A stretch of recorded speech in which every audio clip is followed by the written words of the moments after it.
किंवा घेतलीच नाही, कॅबिनेट बैठक बोलवलीच नव्हती, काय आपण आजच काय सांगता येणार आहे ते काय. पण आपली 13 जुलै, एक महिन्याचा वेळ त्यांना दिल्या. त्याच्या आत सगळ्या मागण्या जे दिलेल्या आहेत हैदराबादच्या गॅजेटसह सगळ्या स्वारींची अंमलबजावणी, सगळ्या स्वारीची अंमलबजावणी करताना सुद्धा आम्ही दिलेल्या व्याख्याप्रमाणेच पाहिजे. 10 महिन्यापासून आम्ही म्हणतोय त्याच व्याख्याप्रमाणे पाहिजे. सगळे गुन्हे माग घेण्याची प्रक्रिया त्यांनी सांगितलेलं की आम्ही घेणार, म्हणून ते 13 जुलैच्या आत हे सगळं करायचं. मराठा आणि कुणबी एकच आहे. कायदा पारित करण्यासाठी आधार पाहिजे. 57 लाखाच्या नोंदी मिळाल्या. ते पण जे काय शिंदे साहेबांची समिती त्याला 1 वर्षाची मुदतवाढ, जे आपले विषय ठरलेले आहेत आमचे, बॉम्बे गव्हर्नमेंटचं गॅजेट, सातारा गव्हर्नमेंटचं गॅजेट, हे 8-9 विषय ते शंभूराज देसाई साहेबांना आम्ही त्यावेळी सांगितलेले, आणि मुख्यमंत्री, दोनही उपमुख्यमंत्री यांना हे विषय माहिती.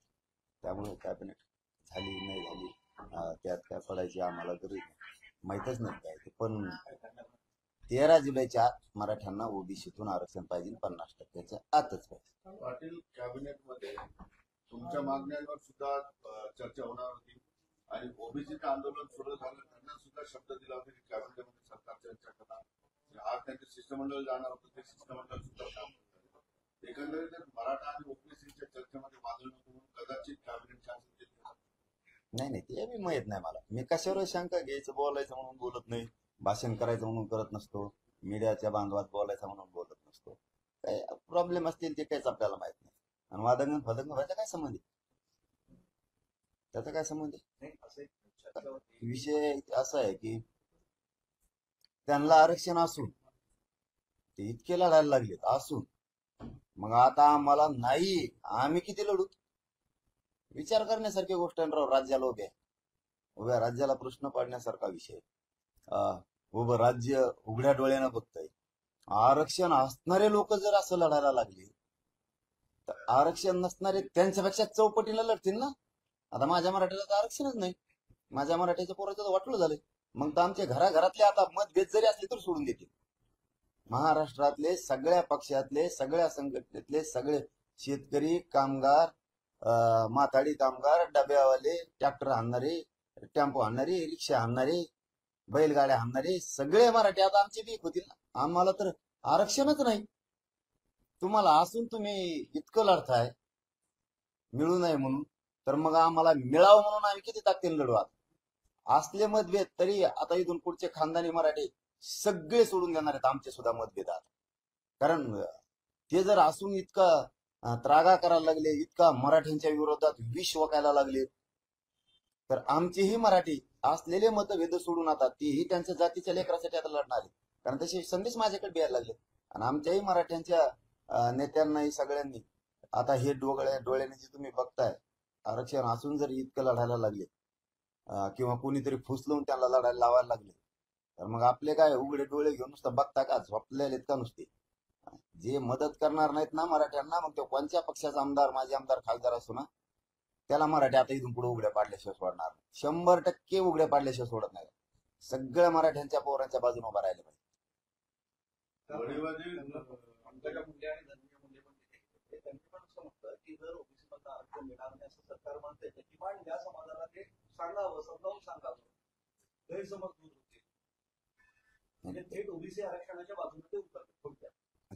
आज थोडीच ते काय सांगायची गोष्ट, पहिल्यापासूनच त्यावेळेस आंध्रातून पहिले ठीक आहे, ते सांगण्यासारखा विषय नाही. समजा नाराज होण्यासारखा बी आमचा काही विषय नाही की का गेले, अन्नदान अधिकारी गेले, तुमचं म्हणणं आहे त्यांचं ओबीसी आरक्षणाला विरोधी, तर ते आज थोडा आहे, सगळ्या महाराष्ट्रालाच माहिती.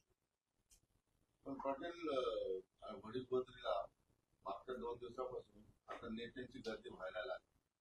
आता ओबीसी एक होतोय सर, आम्हाला काहीच वाटत नाही. त्याच्यात काय वागू कव्हाही एक नाही. आज तुम्ही ते विषय घ्यायला लागला. आम्ही उपोषणाला शांततेत बसलो तेव्हा ते मोर्चे काढी होते देवले सगळ्या महाराष्ट्रात सभा घेते. त्याचं काय असतंय, आम्हाला काय वाटत नाही. मी तेच सांगितलं ना आता तुम्हाला, त्यांना असून जर ते इतकं लढायला लागले विनाकारण, आमचं आणि त्यांचं काय नसून आमच्या विरोधात ते इतकं हरडायला लागले, तर मग आता आम्हाला नाही म्हणल्यावर आमचेही मराठी जागे झाले ना आता घराघरातले. महाराष्ट्रातल्या घराघरातले मराठी आमचे सुद्धा आता जागे झाले. यांना आरक्षण असून आपल्याला नाही मिळावं म्हणून हे लढायला लागले. तर मग आपण आपल्या पोरांसाठी मराठ्यांनी सुद्धा आता किती लढलं पाहिजे ताकदीनं. आपल्याला तर नाहीच आहे असं आता मराठ्यात चर्चा सुरू झाली की आपल्याला आरक्षण नाही. आपण तर आता जीवाची भाजी लावून लढलं पाहिजे. मला लय बेनिफिट झाला उलट. आता नसलेला मराठा राज्यातला एक बाजू झाला. म्हणजे कोणत्या पक्षात काय होता, इकडे काय होता, तर त्यांचे आता फोन येतात किंवा इकडून तिकडून निरोप यायला लागलेत की पाटील त्यांना आरक्षण असून ते जर इतकं लढायला लागलेत, आपण त्यांचं काही केलेलं नसून दुश्मनीसारखं वागायला लागले. मग त्यांना असून जर ते इतके ताकदीने लढायला लागलेत तर आपल्याला नाहीच आहे. मग आता आपण किती ताकदीने लढलं पाहिजे. म्हणजे आता आमच्या चौपटीनं उलट लोक एकत्र झाले. पहिल्यापासूनच आहे. त्यांच्यामुळं नाही, त्यांच्यामुळं आम्ही आमचं आंदोलन आक्रमक करणार नाही. त्यांच्यामुळं मोठं करणार नाही, लहान करणार नाही. त्याच्यापेक्षा 1000 पटीनं जरी एकत्र राहिले तरी आरक्षण मराठी ओबीसीतूनच घेणार. त्याला जरूर प्रश्न आहे की कालच छगन भुजबळ म्हणते की ओबीसीतून आरक्षणाला विरोध माझा आधी पण होता आणि पुढेही राहील. म्हणजे ओबीसीतून आरक्षण देण्यासाठी भुजबळ आणि ओबीसी तुम्हाला विरोधात आहेत आणि पुनरुत्थान आणि गरज पडल्यास मी आंदोलनात उतरलो. ते कवा नव्हता उतरायला. मधल्या काळात थोडं काय झालं असं म्हणून राहिला समजी बाजूला. ध्यानळी फांडळी लागली असं, भजी खाल्ले असताना खांदार काही मिरच्या फारच्या कवा नाही देऊ. भविष्यात गेलं त्याचं असलं गोरगरिबाच्या लेकराचं आरक्षण हिसकून घेण्यात आणि पाप करण्यात भविष्य गेलं त्याचं. त्याच्यामुळे काय आता काय सांगायची गरज आहे का कोणाला की ते विरोधात नाही. ते पहिल्यापासूनच विरोधात. भविष्यात त्यात घातलंय त्यांनी. लोकांच्या लेकरांचे मुर्दे कसे पडते, आरक्षण मराठ्यांना मिळू द्यायचं नाही, मराठ्यांच्या लेकराच्या नारड्याला नख लावायचं काम त्याने आयुष्यभर केलेलं. त्याच्याकडून आम्ही अपेक्षा ठेवत नाही ते आमच्याकडून बोलून म्हणून.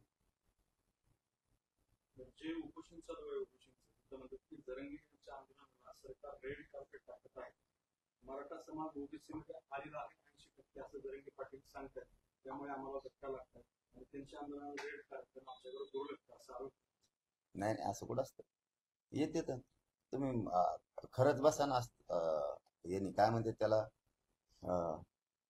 अस्तित्वाचं असल्यासारखं बसा. विरोध करायचा म्हणून बसणार, मनात काहीतरी वेगळं ठेवून बसणार. आमचाच विरोध नाही तुम्हाला त्याच आंदोलनाला. लाड सगळ्यांनी जास्त केला ते सांगतोय ना मग. तेच म्हणतोय ना मी. काहीतरी दुःख असतं, आम्हाला दुःख आहे म्हणून 4 जण जास्त येऊन प्रश्न सोडायचे बघतात. तुम्हाला हाय ना, समजा तुमच्या विहिरीत पाणी आहे तरी दुसऱ्याची विहिरीत मोटरी टाकू राहील तुम्ही. तुम्हाला हाय ना. त्याच्यामुळं त्याला शिरेश वाटत नाही. कारण त्यांच्याही समाजाला वाटतंय. खरं सांगतो हो, पटवून घेत जा. त्यांच्याही समाजाला वाटतं आपल्याला हाय ना, कशाला मराठ्याला विरोध करायचा उगाच. त्याचं ऐकून आपल्याला धक्का लागत नाही काही नाही. गोरगरीब मराठ्याचे लेकर आरक्षणात आले पाहिजे. त्या ओबीसी बांधवाला वाटतंय, गावखेड्यातल्या धनगर बांधवालाही वाटतं गोरगरीब मराठ्याच्या पोराला आरक्षण मिळालं पाहिजे. हे आपले कशाला विरोध करतात उगत. ते गाड्या घोड्या भरून आणतात म्हणजे हे राजकीय लोक आणतात. ते राजकीय लोकांचा स्टंट आहे तो.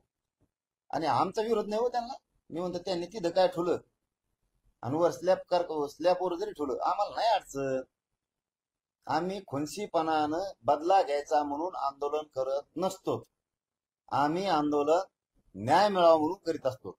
विरोध करायचा, कोणाची तरी दुश्मनी कोणाचं तरी ऐकून अंगावर घ्यायची म्हणून आंदोलन करणारे आम्ही नाही. काही मिळावं, राजकीय फायदा व्हावा म्हणून आंदोलन करणारे आम्ही नाहीये. तुम्ही खुनशीपणानं करताय. तुमच्या लेकराला हायड्रो आरक्षण मिळून द्या ना आमच्या लेकराला. असं कुठं असतं का तुमच्याकडे कोणत्या मंत्र्यांनी यावं नाही यावं याचा मालक मी थोडाच आहे. मी थोडाच राष्ट्रपती म्हणून जा रे तिकडे 25 जण या जरा फेरफाटका आणून मी काय माझ्या काय हातात आहे का काय. बरं तिथं 100 मंत्री आले मला काय दुःख आहे बा. ज्याला दुःख कोणाला असतं, ज्याला आपण विरोधक मानलंय त्याला. आम्ही त्याला विरोधकच नाही मानला. आता किती बारे सांगू. मानलंच नाही, मानणार की नाही. विरोधक पण आता सगळं महाराष्ट्रालाच माहिती ना. ओबीसीचा मराठ्यांचा वाटोळा करणारा कोण. लय पाप डोक्यावर घेतलेले ते. ओबीसीचं सुद्धा, गोरगरिबाचं, 12 बलुतेदारांचं, मराठ्यांचं सुद्धा लय. आणि आता धनगर बांधव सुद्धा त्यांनीच घेतले. हा, धनगर बांधवांचा इतका वापर केला त्यांनी मागे सभा घेऊ तेवढ्या सभा बरं का जाहीरपणानं सांगतोय मी. तेवढ्या सभा जर एसटी आरक्षण धनगरांना मिळावं म्हणून जर त्यांनी घेतल्या असत्या ना आता बहुत मिळाले असते. त्यांनी धनगराचा ब्रश शब्द सुद्धा नाही काढला की धनगरांना एसटी मधून आरक्षण मिळावं. एक शब्द सुद्धा नाही काढला ते. म्हणजे त्यांच्या लेकरं सुद्धा पाप डोक्यावर घेतलं. त्यांचे लेकरं धनगरांचे त्यांनी सभेला बोलवले. पण आरक्षणाचा विषय त्यांना नाही मांडला. एवढं जर त्या इष्ट आरक्षणासाठी लढले तर माझं धनगर बांधवांना आरक्षण मिळालं असतं. पण एक महत्वाची मागणी आहे, आता धनगर विचार सुरू समाजाचा झाल्याने हा धनगर समाजाच्या नेत्यांनी केला. नाही नाही असं नाही म्हणता येणार, असं नाही म्हणता येणार. परंतु धनगर बांधव एक खरंच लहान मोठा भाऊ प्रामाणिकपणाने बोलायचा. तुम्हाला आमच्या रोष व्यक्त जर करायचा असेल तर मग त्याला आमचा नाव इलाज. पण एक प्रामाणिकपणाने जर बोलायचं असेल तर फक्त दुसऱ्या नेत्याचं ऐकून तुम्ही करू नका. धनगर बांधव ताकदवर आहे, धनगर बांधव गरिबीत खूप जगतोय. फक्त नेत्यांनी हे मनावर घ्यायला पाहिजे, आपल्या लेकराला आरक्षण मिळून द्यायचं आणि इष्टीतूनच द्यायचं. तुम्ही म्हणताय मराठे खांद्याला खांदा लावून उभा राहणार त्यांचे. तुम्ही म्हणताय की एनटी मध्ये आरक्षण द्या असं तसं. जरांगे यांना विजय म्हणजे कोण, एनटी म्हणजे कोण हे तुम्ही धनगरांबाबत बोलताना हे माहिती नाही आहे का? थोडा आणि जोडा ही जरांगे यांची राजनीती आहे. जाऊन दे त्याला, बसा म्हणा कवर. 54 लाख नोंदी ज्या सापडल्या आहेत त्यामुळे ओबीसीला धक्का त्यांना- बसणार नाही. त्यांना हे माहित- आम्हाला सांगा. त्यांना मी भाषाच कळणार नाही. मी त्यांच्या लेकराच्या बाजूने बोलतोय धनगराच्या, आणि ते मला विजय एनटी हे शिकवायला लागले.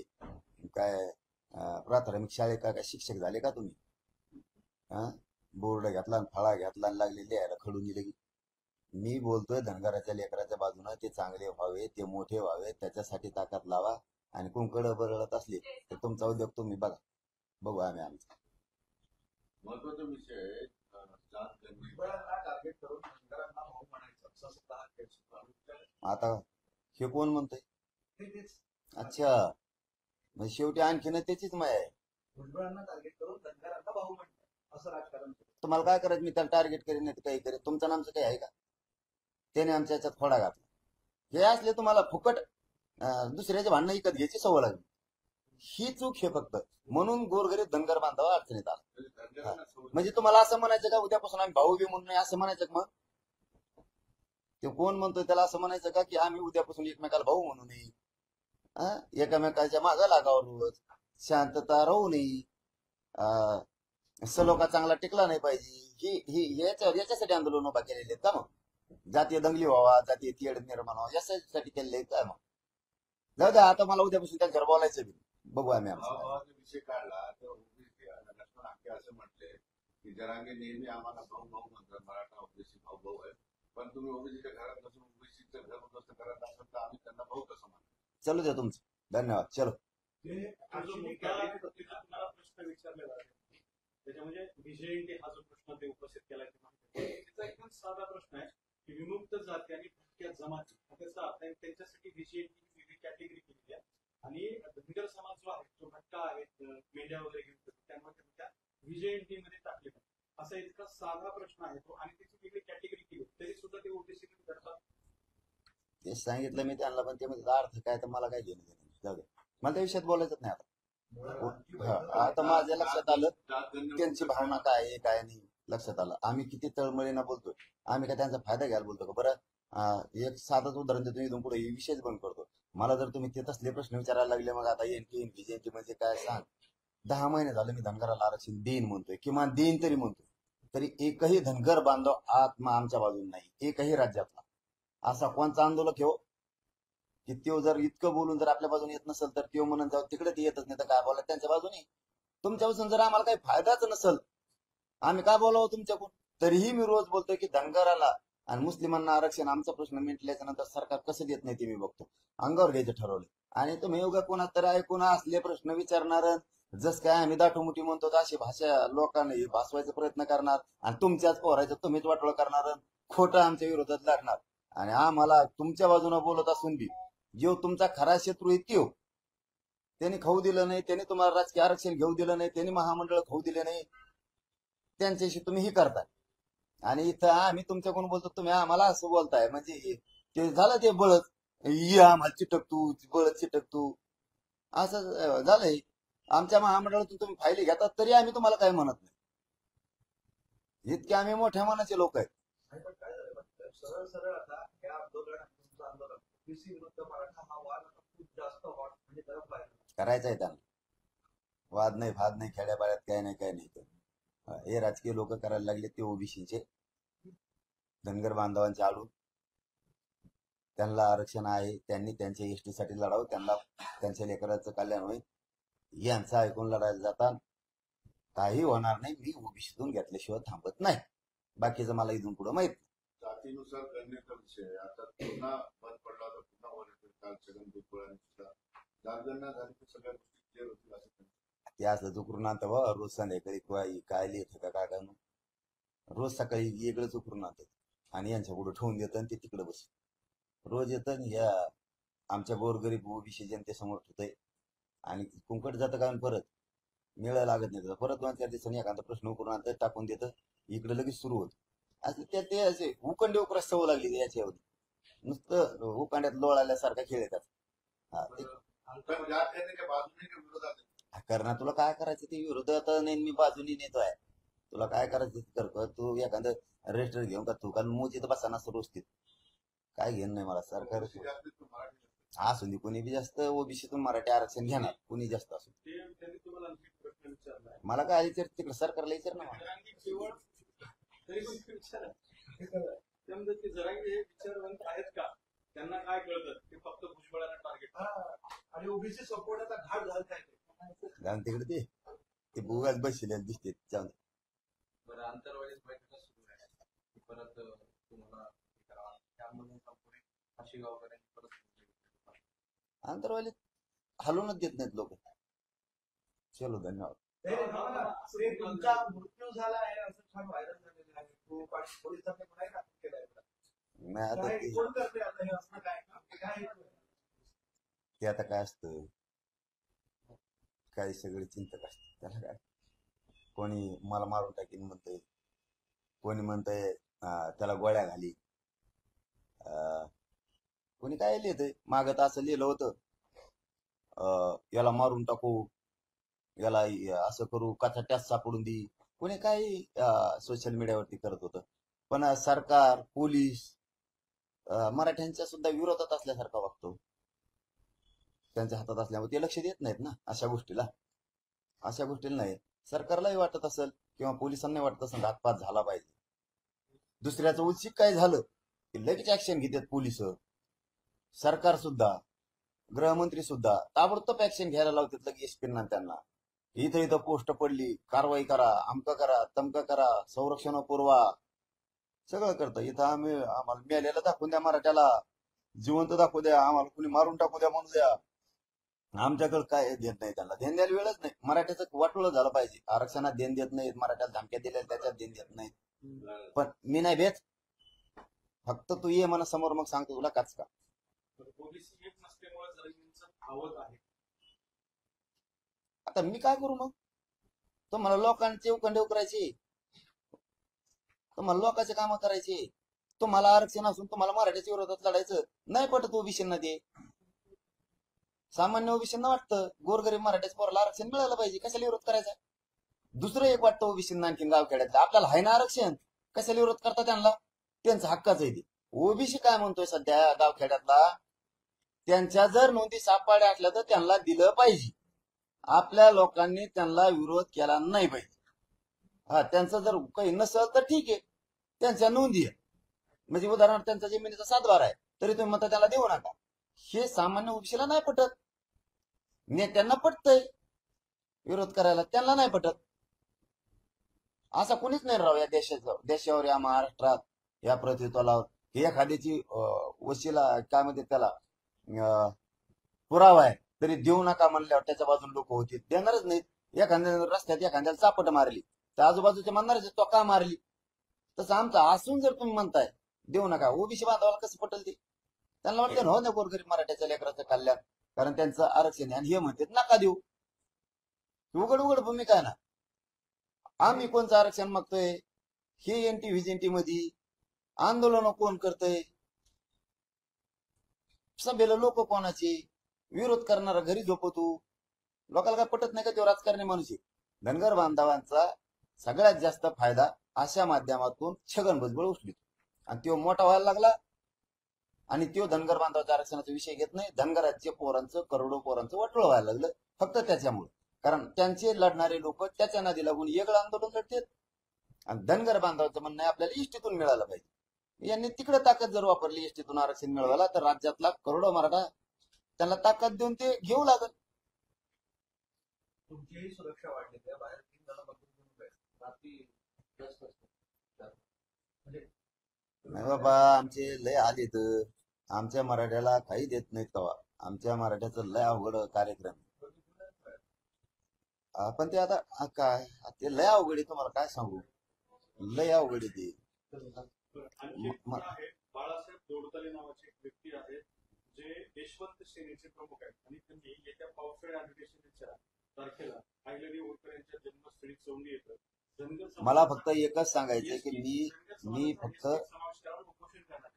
माझं फक्त एकच म्हणणं आहे, आता इथून पुढं मी जाऊ दे तिकडे. ते कोणाला किती समजून सांगितले काय उपयोग होत नाही. नाही, नाही, त्यांचं आपली वेगळं शक्ती वायाला आपली घालू नाही. आपण आम्ही आमचे ठामीत असणारे आरक्षण असणारे जरी एवढ्या ताकदीने लढायला लागले हे आंदोलन एसटीतून आरक्षण सांगतो ना, त्याचंही तर देतो. तुमचं म्हणणं तेच आहे ना, तेही त्यांना सांगतो. एसटीतून आरक्षण दिलं पाहिजे. मी कवा नाही म्हणतोय, तर ते आंदोलन घेऊन पाठिंबा दिला ना. पहिल्यापासूनच आहे मी भाऊ. आता त्यांना पाठिंबा द्यायची काय गरज आहे? मी म्हणतोय तर ते आले आमच्या सोबत का नाही आले का, आमचा प्रश्न ज्वलंत संपल्याच्या नंतर धनगर अण्णा मुस्लिमांना आरक्षण कसं देत नाही ते मी बघतोय. त्या शब्दाचा अर्थ किती भयानक आहे. ज्ञानेंद्र अंगावर घेणं काम आहे सरकार, तरी मी त्यांच्यासाठी घेतलं. पण त्यांचं ते लक्षातच येत नाही. ते आम्हाला घेण्यात विरोधक मानतात मराठ्याला विनाकारण. आम्ही आमचं ओबीसीतून आरक्षण मिळवणार आहे. त्यांना असून जर ते एवढे लढत असतील तर आम्हाला नाहीच आहे. आम्ही किती ताकदीने हा लढा लढतो आता पुढच्या काळात तुम्ही बघा. आणि सगळ्या पक्षातले मराठी सुद्धा सावध व्हा. नका लेकराच्या नाड्या नकलव स्वतःच्या. व्हा सावध. मतभेद असते सोडून देत जा. एका बाजून उघड्या डोळ्याने बघा किती विरोध असून करतायत. तर आपल्याला तर लगेचच नाहीये. आपल्या लेकराला काय फाश्या घ्यायला लावता का? शिक्षणात पोरं पुढे जायनात, नोकऱ्यात जायनात, पोरं सुशिक्षित बेकार करोडो पडायला लागलेत. आपल्या बापाने कष्ट केलेत, काबड कष्ट. कुणी नोकऱ्या करतय, कुणी व्यवसाय करतय, पण मुलं शिकवतय. कुणी शेतीत आहे, कुणी ऊस तोडीतय, कुणी हमाल्या करतय, कुणी टेम्पो चालितय, कुणी ट्रॅक्टर चालितय. हे पोरं मोठे झाले पाहिजेत. असून जर एवढे की तर आपण नसून किती ताकदीने आवलं पाहिजे. जरा या मराठी सगळे भानावर माग पुढं याच्या त्याच्या राजकीय पिशाय घेऊन पळणारे जरा सावध व्हा. जर तुम्ही आम्हाला आता साथ न दिले ना, तुम्हाला राजकारणात आम्ही कुठंच साथ देणार नाही. विधानसभेला तर एकाला साथ देणार नाहीत आम्ही. मग भाजपचा मराठा असू, राष्ट्रवादीचा असू, काँग्रेसचा असू, शिवसेनेचा असू, कोणाचा असू. हे मराठी जर आता या आंदोलनात आमच्या पाठीशी नाही राहिले गोरगरीब मराठीच्या, तर विधानसभेला एकाही आमदाराला, माझ्या आमदाराला खासदार इथून पुढे मदती करणार नाहीत आमचे सुद्धा लोक. सगळे ताकदीनं मराठ्यांच्या आंदोलनाच्या पाठीशी उभा राहा. तुम्ही जर आमचं नाही ऐकलं ना, तुमचं दार तेच बंद करू टाक. तर आता अधिवेशन आहे, मराठा आमदारांनी काय केलं पाहिजे, काय मराठ्यांना ओबीसीतून आरक्षण मिळण्यासाठी सगळ्यांना ताकदीनं उभा राहिलं पाहिजे. सगळ्या आमदारांना. कारण ओबीसी आमदार असला तरी ते बी मतदान घेतो आम्ही, करतो त्यांना. ते पडतील किंवा निवडून येतील त्याला आम्ही काय करावं? पण मतदान केलं ना आम्ही, तुम्ही पडलात पण आम्ही मतदान नाही केलं तुम्हाला. काही निवडून आलात तरी आम्ही मतदान करतो सगळ्या मराठ्यांनी. आणि इकडे दादा, इकडे पण लोक येतात ना, इकडे पण आमदार, माजी आमदार, मराठ्यांचे खासदार, माजी खासदार यायला लागले. समाज बघतोय ते येत आहेत, पत्र देत आहेत. समाज त्यांचं कौतुक करायला लागले. जरी टेबल वाजिरी असली त्यांनी यासाठीच्या टायमाला, तर ही लोक बघतायत की जाऊ द्या, येतेत ना, पण पत्र द्यायला लागलेत, पाठिंबा द्यायला लागलेत. आणि महाराष्ट्रातला मराठा समाज बघतोय कोणचा आमदार, कोणचा मंत्री, खासदार पत्र देतोय, भेटतोय, जातोय. तेही यायलेत. जे नाही येणार ते लोकांना दिसायला लागलेत. ही काय येत नाही, मराठा विरोधी का आमदार, खासदार, मंत्री. ज्याला आणखीन मराठ्याचं वाटलं व्हावं वाटतं का? मराठा लय हुशार झाला आमचा. मला लय गर्व वाटायला लागला माझ्या समाजाचा. 4 दिवस लेट मिळालं आरक्षण, माझ्या समाजाचा मला लय अभिमान वाटायला लागलाय. महासमाज ताकदीने एकत्र आला, मतात रूपांतर केलं आणि एकजूट कायम ठेवली. आणि मराठ्यांना एक या प्रेसच्या माध्यमातून माझं खरंच आव्हान आहे, आपण हयात आहेत तोपर्यंत आपल्या समाजाची एकजूट अशीच राहू द्या. लय कामं होते ना आपल्या समाजाचे, अन्याय आपल्यावरचा बंद होईल. ज्या मागण्या आहेत आरक्षण संपल्याच्या नंतर खूप संकट आहेत, ते तोडण्यासाठी सुद्धा आपल्याला काम आले. एकजूट अशीच राहू द्या. गर्व वाटतं पण मला माझ्या समाजाची लय ताकद घेतला. त्या अधिवेशनात सगळ्या पक्षातल्या मराठा आमदारांनी एकजूट अधिवेशन काळात दाखवायला पाहिजे, तिथं बोललं पाहिजे आणि मराठा आरक्षणावरून अधिवेशन गाजवलं पाहिजे. 100% का नाही गाजवलं पाहिजे? ज्याला हाईत ते इतके एवढे हानतेत, तर तुमच्या पोराला नाहीये हे का मराठ्याच्या आमदाराला दिसत नाही का? तुमच्या मराठ्यांच्या पोराला नाहीये ज्याला हाई ते इतका त्रागा करायला लागलीत की जस काय एखादं आभाळ कोसळलंय. तुमच्या लेकराला काहीच नाहीये, ती आक्रोश करतय, टावा फोडतोय, आग आग व्हायला लागली त्याच्या आईबापाची पोरग जर नाही नोकरीला लागलं तर. आमदाराचंच काम आहे आवाज उठवणं, एकजुटीनं मराठ्यांना आरक्षण ओबीसीतून द्या म्हणणं. नसता पुढच्या वेळेस मराठा तुम्हाला दारात उभा राहू देणार नाही. लक्षात ठेवा माझा शब्द. तुम्हाला सगळ्याला, आंदोलनात सुद्धा आणि अधिवेशनात सुद्धा तुम्हाला उभा राहणार. तुम्ही कोण कोण पत्र घेऊन येत नाहीयेत त्याच्यावर सुद्धा लक्ष आहे मराठ्यांचं, की कोण आला नाही महाराष्ट्रातला आमदार, महाराष्ट्रातला कोणता खासदार मुद्दाम याय नाही. आता तो भागला असेल आज मराठ्यांचं गरीबाचं मतदान घेऊन, तुला वाटत असेल मग 5 वर्ष भागलं. पण तू जर असा वागला ना, आता हे मुद्दा म्हणून सांगतोय मी, आता निवडून आला मराठ्यांच्या जीवावर महाराष्ट्रभर आणि जर मराठ्यांच्या आरक्षणाच्या बाजूने येत नसल, पत्र येऊन देणार नसल, तुला वाटत असेल आता 5 वर्ष भागलं माझ्या जीवावर आलो. पण पुढची बॅकनी मराठ्यांनी केली. मग ज्या खासदाराला असं वाटतंय ना मराठ्याच्या, तू ज्याचा प्रचार करणार आहेस ना, तो जीवाचे काही असतात काळज आमदार किलो भरायले, ते पाडेच म्हणून समज मराठी. बरं, तुमच्या बोलण्यात नाही कसं लक्षात आलं, तुम्ही सातत्याने म्हणताय मी धनगर बांधवांबद्दल आवडत वगैरे, पण तेच माझ्या पाठीशी नाही. फक्त यापुढे आता तुम्ही त्यांचं लग्न लढणार नाही. मग लढणार ती यांना यावा म्हणून थोडंच म्हणतोय मी किती स्पष्ट बोलतो. ते यावात म्हणून नाही बोलत मी, असं बोलू, पण त्यांचा गैरसमज होत असेल मग त्या बोलायचं बंद करीन. गैरसमज होत असला तर मी खरं बोलतोय. अरे आमचा परिसर आणि परिसराच्या बाहेर आमचे संबंध असतील एकमेकाशी, आम्ही एकमेकाशी राहिलोय, त्याच्यामुळे ती माया आहे. चला एक ना एक दिवस आपण एकमेकासाठी लढू, एक ना एक दिवस आपण एकमेकाच्या खांद्याला खांदा लावून धनगर बांधवांना मिळायला पाहिजे. त्यांच्या लेकराचं का चांगलं हो, त्यांनीच का डोंगर दऱ्यात हमेशा कष्ट करावं. त्यांचे लेकर अधिकारी झाले, त्यांना राजकारण्याच्या मागे पुढे सुद्धा पळणार नाही. धनगर बांधवाचं लेकरूच जर अधिकारी झाले, ते काय राजकारण्याच्या मागं. पण त्याच्यासाठी त्याला त्या हक्काचं त्याचं असणारं आरक्षण त्याला मिळवून द्यावं लागणार आहे. त्यासाठी आम्ही लढणारच. आमचा प्रश्न झाल्याच्या नंतर मी तर लढणारच. मग काय ते आले का नाही आले का, मग आज 50-55% समाज आमचेच मरणाचे. आणि सगळ्या बाजूने ताकदवर आहेत आम्ही, तसं काही नाही, सगळ्या बाजूने पक्के आहेत आम्ही. कसं लढायची आमची तयारी, काही अडचण. कम ऑन गाइस, हरी आप. अरे सुन ना, एक ब्रेक ले लेते हैं.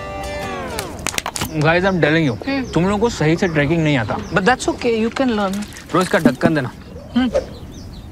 ये रेड वाला है, सही वाला देना. अबे ढक्कन, पहले तो सही पानी पीना.